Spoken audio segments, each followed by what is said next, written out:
Кой друг би си купил за втори път тинт за 40 лева? Ами явно аз. Знаете, че съм супер доволна от този тинт, червения на Benefit, така че си взех и тъмния. Така да го отворим. Ето как изглежда. Дали ще си отива с този грим, не знам. Да си изтрия сегашното червило, въпреки че много ми харесва и генерално си тествам новогодишен грим. Какво мислим? На мен много ми харесва. Имам и изкуствени мигли. Искам да кажа, че червения супер много го харесвам, но не държи много на устните.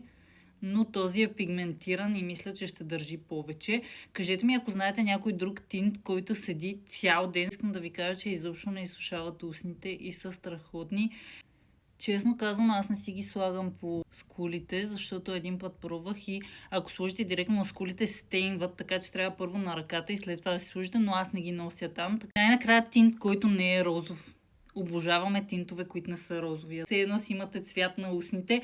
Моите по принцип са доста бели, така че ми харесва да нося тинтове. Не мога да давам повече по 40 лева.